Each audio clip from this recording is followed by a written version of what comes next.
Lecture 13, Art and the New Era. We completed Lecture 12 by summarizing some of the tumultuous cultural shifts happening during the era known as the New Era, or the Jazz Age, the 1920s. Some of those shifts included the demobilization and the devastation of World War I. And if you remember correctly, demobilization was somewhat hasty and sloppy because the United States had not previously been in a modern war and had no real idea of how to demobilize after a modern war.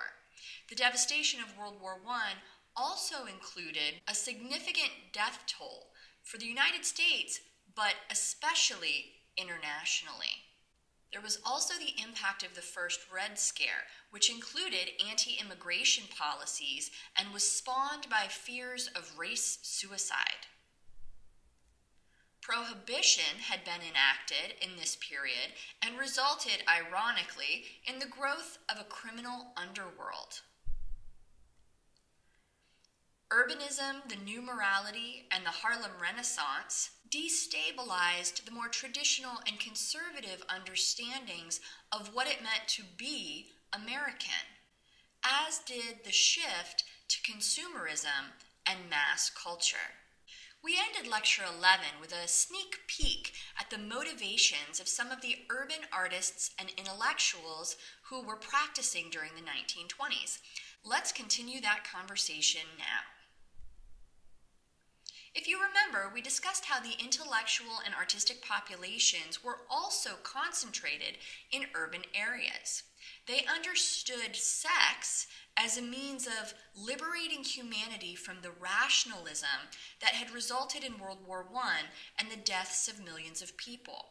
World War I, as our first modern war, included the use of technologies like chemical warfare and weapons of mass destruction. Some Americans, especially intellectuals and artists, blamed this rationality that was linked to Taylorism and scientific management to the creation of these kinds of technologies and this new kind of warfare. Specifically, these cultural critics focused on the encouraged separation of the mind and body. They understood that separation, the separation of mind and body, as bad, and through their art were attempting to reunite the mind and body through fundamental human experiences, like various kinds of sensory perceptions and sensory experiences, including sex and sexuality. For them, sex offered a way past rationality and back to those fundamental forms of human experience. They believed that these kinds of experiences were inherently tied to nature versus the increasing mechanization that was characterizing American society and the preeminence of machines. Let's take a closer look at the works of Georgia O'Keeffe as our case study.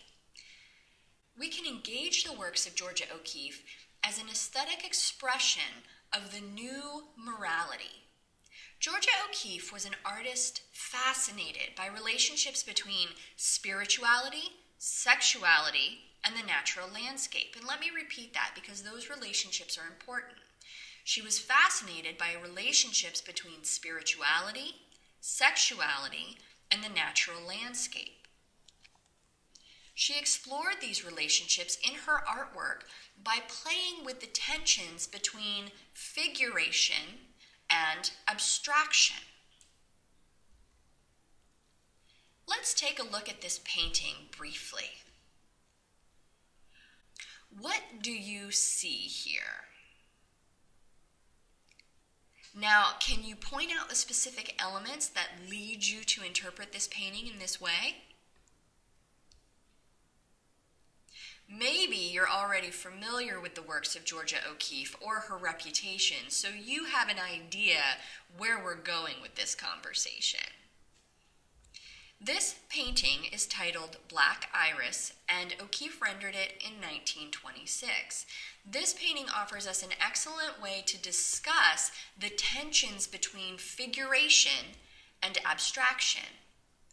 Figuration means that images are derived from or inspired by real objects or subjects. Figuration is typically representational, meaning the viewer is able to distinguish a particular object with which they are familiar from their daily lives. So many of you may have seen a flower in this painting before I revealed its title. Now, O'Keeffe doesn't necessarily intend this painting to only resonate with viewers as a clear representation of a flower. Again, she is playing with the tensions between figuration and abstraction. Abstraction is the manipulation or distortion of the subject of the painting, which in this case would be a flower, to disrupt traditional associations, which in this case would be a flower. O'Keeffe uses bold colors and amorphous shapes, as well as high contrast and close framing, to disrupt or distort the simple interpretation of this particular subject as a flower. And again, for those of you who are familiar with O'Keeffe's popular representation, you have probably predicted where this conversation is headed. Not only is this painting often interpreted as a flower by viewers, it is understood too as suggesting female genitalia.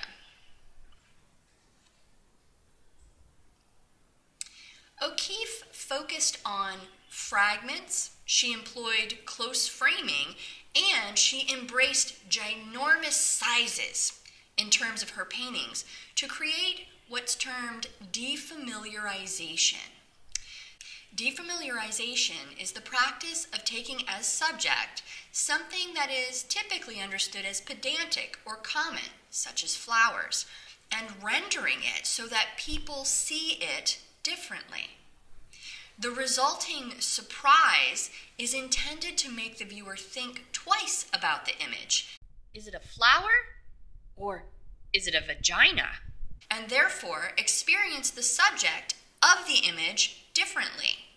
So understanding flowers differently because of the suggestion of female genitalia, and understanding female genitalia differently because of the reference to the flower. Defamiliarization is a tool of inquiry and critical engagement. Artists who employed defamiliarization, like O'Keeffe, wanted to make people feel something. Again, note the emphasis on sensory experience and emotionality. O'Keeffe used defamiliarization in her paintings of flowers, as we have seen.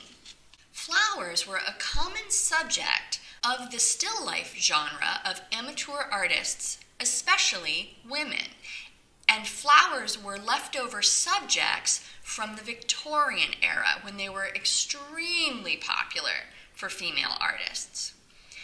O'Keeffe adapted the subject, flowers, and rendered them in a way that defamiliarized the flower, creating opportunities for viewers to understand the flower differently. She also found the form of the flower to be an excellent means of investigating experiences of the body and spirituality.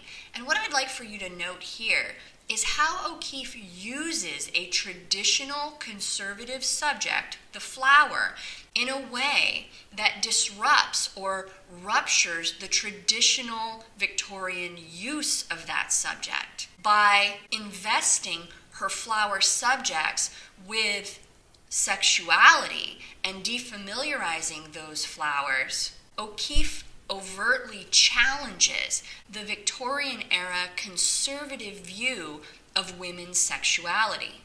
O'Keeffe's defamiliarization technique worked, and her future husband, Alfred Stieglitz, as well as art critics, read her paintings as metaphors for the female body and for female sexual experience.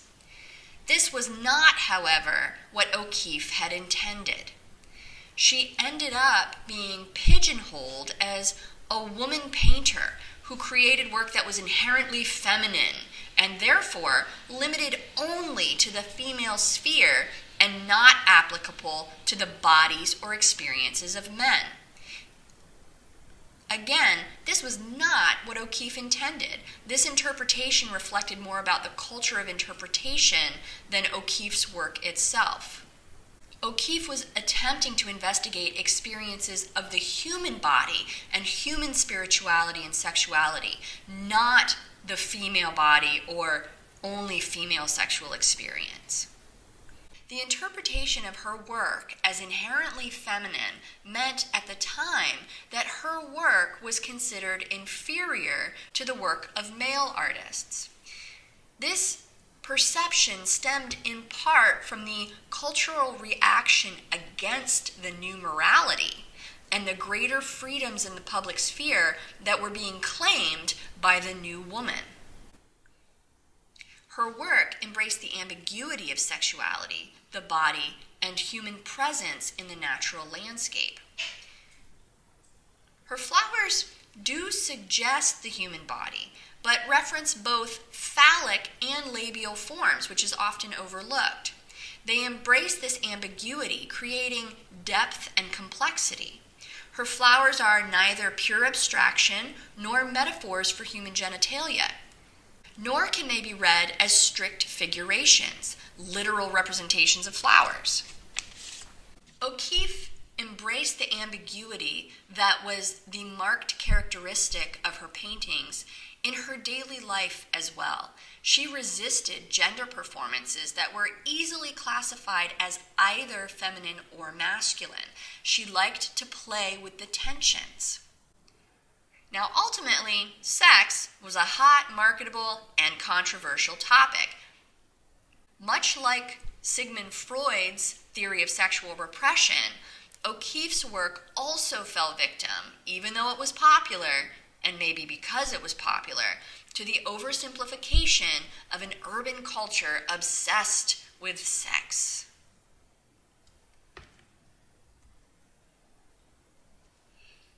Let's look at some other artistic responses during this era. A group of artists and writers who called themselves the New Vulgarians embraced the commercial landscapes of everyday life in the 1920s. They wanted American art to draw its content and form directly from the commercial, machine-based culture of modern America. So in many ways, this is in dramatic contrast to the works of artists like Georgia O'Keeffe, who were moving away from the commercial machine-based culture and towards what they believed was a more natural approach. The New Vulgarians were actually reacting against artists like Georgia O'Keeffe, who they derogatively referred to as soil spirit artists because of their focus on nature. New Vulgarian author Edmund Wilson summed up the credo of the New Vulgarians. Quote, "The honking taxis, the screaming sirens, the joyous yell of the mechanical life, all this we hear every day. It is the music to which we dance, to which the power-drunken city exalts." End quote. Besides the chaos of the city itself, these artists also took inspiration from the bold, attention-grabbing graphics used on billboards and in advertising plastered on urban walls, product packaging, and consumer objects. Advertising imagery was becoming a significant part of the vernacular, or everyday, visual landscape and ripe for appropriation and critique by visual artists. Our case study for the New Vulgarian movement is going to be Stuart Davis. Davis was born into an upper-middle-class family in Pennsylvania. Early in his artistic career, Davis illustrated covers for The Masses, a magazine with which you should be familiar, and was associated with the Ashcan school. He actually studied with Robert Henry. In the 1920s, Davis abandoned the Ashcan style to experiment with modern European styles, including Cubism, a movement with which you may be familiar. Davis wrote regarding the subjects of his work that he, quote, enjoyed the dynamic American scene. All my pictures have their originating impulse in the impact of the contemporary American environment, end quote. He was inspired by wood and ironwork, skyscraper architecture, the brilliant colors of gasoline stations, chain storefronts and taxicabs, fast travel by machines, movies, and radio.